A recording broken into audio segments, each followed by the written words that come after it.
अल्लाह रहम करे, अल्लाह फजल करे। ये ज़लज़ला है और बड़ा शदीद ज़लज़ला है।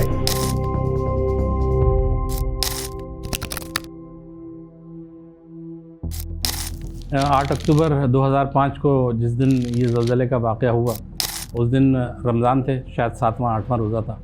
तो हम सहरी के बाद उठे और सहरी करने के बाद गाड़ी का इंतज़ार करने लगे कि प्रोग्राम के लिए जाना है। गाड़ी थोड़ी सी लेट आई, लेकिन बहरहाल हमें नहीं मालूम था कि एक गैर मामूली दिन का आगाज़ होने जा रहा है।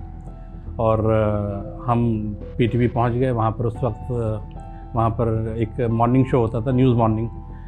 उसमें 4 प्रोग्राम होते थे, 2 घंटे की ट्रांसमिशन होती थी और मुख्तलिफ़ मौज़ूआत के ऊपर पीटीवी के ऊपर प्रोग्राम होता था वो। तो उसका गालिबन दूसरा या तीसरा सेगमेंट था और मुझे जहाँ तक याद पड़ता है बगलियार डैम के ऊपर हम लोग बात कर रहे थे। मकबूजा कश्मीर और कश्मीर की सूरत हाल पर भी हमने उसमें बात करनी थी।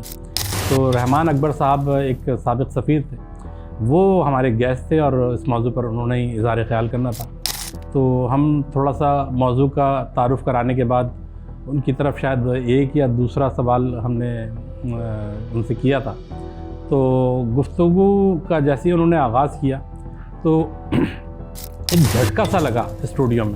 तो अब पीटीवी के जो स्टूडियोज़ हैं बहुत ह्यूज स्टूडियो थे और वहाँ पर बहुत सारा इक्विपमेंट वहाँ पर था। तो जब वो एक झटका सा लगा तो पहले 2-4 लम्हों में तो मेरी समझ में ही नहीं आया कि हुआ क्या है। तो मैं ये समझा कि शायद किसी ने मेरी कुर्सी को धक्का दिया। अब एक प्रोग्राम में ऑन एयर हों आप और कोई पीछे से आपकी कुर्सी अचानक आपके इल्म में लाए बगैर उसको सही करने लगे तो बड़ा अजीब सा लगता है। तो मैंने पीछे मुड़कर देखना शुरू किया तो मुझे कोई नज़र नहीं आया। अब वो स्टूडियो में मैंने दरवाजे तक देखा तो दरवाजे तक भी कोई नहीं था, लेकिन वो एक बाकायदा एक बहुत झटका सा महसूस हुआ। थोड़ी देर के बाद वो फिर हुआ। अब मैंने यूँ आंखें करना शुरू कर दी कि ये क्या हो रहा है और लाशऊरी तौर पर मेरे मुंह से इस्तग़फ़ार पढ़ना शुरू कर दिया मैंने। और मैं जो हमारे गेस्ट थे रहमान अकबर साहब, उनकी आंखों में देख रहा हूँ और मैं आंखों में सवाल भी किए जा रहा हूँ और वो जवाब दिए जा रहे हैं और मैं इस्तग़फ़ार भी पढ़ रहा हूँ और ये हल्का सा एक दो झटके और लगे हमें। तो फिर वहाँ पर जब रहमान अकबर साहब ने कहा कि ये ज़लज़ला है और बहुत शदीद ज़लज़ला है, तो फिर ये एक तरह से मुझे ये रिकग्नाइज़ हुआ कि ये ट्रबल का आगाज़ हो गया। तो अब मैंने इधर उधर देखा, मेरी समझ में नहीं आया, कोई हमारे प्रोड्यूसर साहब ने कोई कॉशन नहीं दिया कि हमने क्या करना है। तो फिर मैंने स्क्रीन की तरफ देखा तो वहाँ पर वो लाइट चली गई थी कुछ बहुत मुख्तसर से वक्फे के लिए। तो मैंने जब स्क्रीन को ब्लैंक होते देखा तो मैं समझ गया कि अब हम ऑफ एयर हैं। तो मैंने खड़ा हुआ, मैंने अपना माइक निकाला और मेरे साथ हमारे को एंकर थे मोहसिन रज़ा साहब, इस्लामाबाद में एक बहुत सीनियर सहाफ़ी थे और दफ्तर ख़ारिजा ख़ास तौर पे बहुत ज़्यादा कवर किया करते थे। उनसे भी मैंने कहा कि चलें, तो उनकी तो समझ में ही नहीं आया कि बेसिकली हुआ क्या है। और मैं एक तरह से सबसे पहले रिएक्ट करने वाला था कि मैं खड़ा हुआ और मैंने रहमान अकबर से आपसे कहा कि चलें निकलें और बाहर निकले। अच्छा, वहाँ मुझे पता ही नहीं कि ऊपर पैनल के ऊपर क्या हुआ है। तो स्क्रीन ब्लैंक थी, हम लोग बाहर की साइड आ गए। बाहर की साइड आए तो पता चला कि वहाँ पर इतनी देर में लाइट आ गई और उन्होंने कहा ट्रांसमिशन का दोबारा आगाज़ हो गया।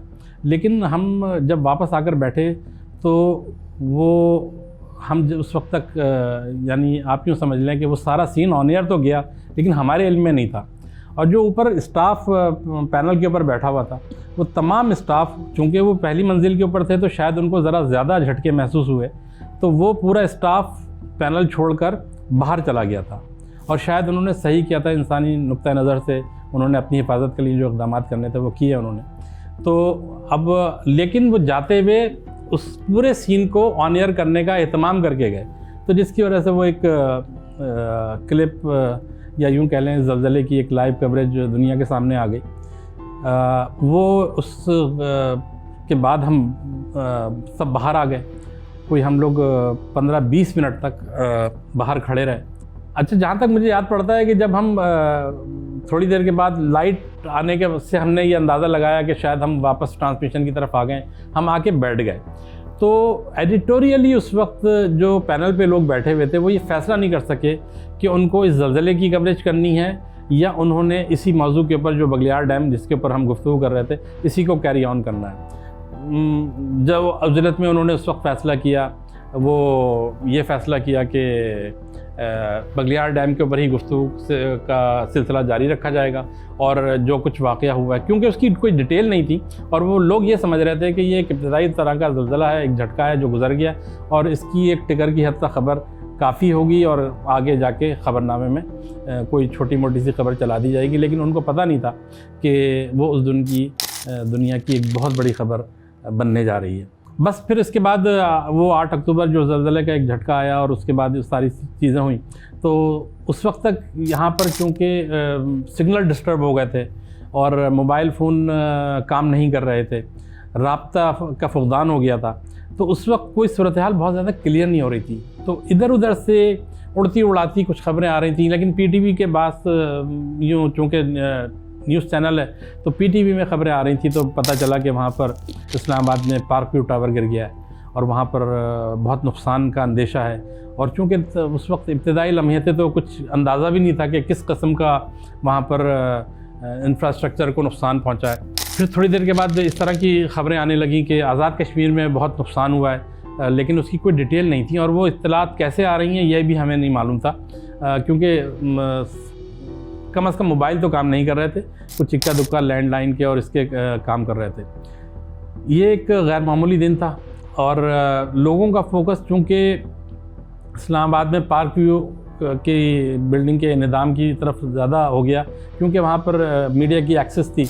8 अक्टूबर 2005 को जो ज़लज़ला गालिबन 8:52 पर आया, उसने पाकिस्तान में कितनी बड़ी तबाही फैली और उसके नतीजे में कितने ख़ानदान या तो सफ़े हस्ती से मिट गए या कितने बच्चे ऐसे थे जो अपने माँ बाप से महरूम हो गए, अनगिनत नुकसान हुआ है। अच्छा, 2 जगह ऐसी हैं कि जहाँ पर मैं समझता हूँ कि मैंने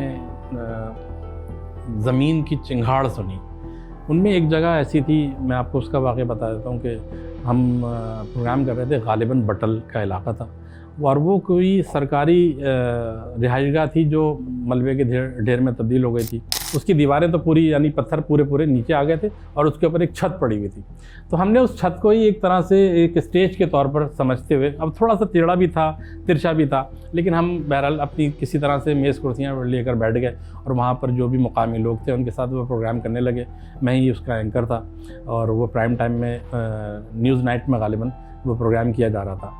तो वहाँ पर उस प्रोग्राम के दौरान 2 दफ़ा ज़लज़ले के आफ्टर शॉक्स आए और उसमें से एक ऐसा था झटका जो मैं समझता हूँ कि इतना हौलनाक था कि यानी उस ज़मीन की चिंगाड़ जिसे कहते हैं ना, वो मैंने बिल्कुल महसूस की और मेरा दिल यहाँ से निकल के मेरे हलक में धड़कने लगा था और वो बहुत ख़तरनाक आवाज़ थी। ज़मीन की चिंगाड़ जिसे कहते हैं ना, कि ये झटके, ये यानी मुझे फ़ील ऐसे होते रहे कि जैसे खासे महीने बाद तक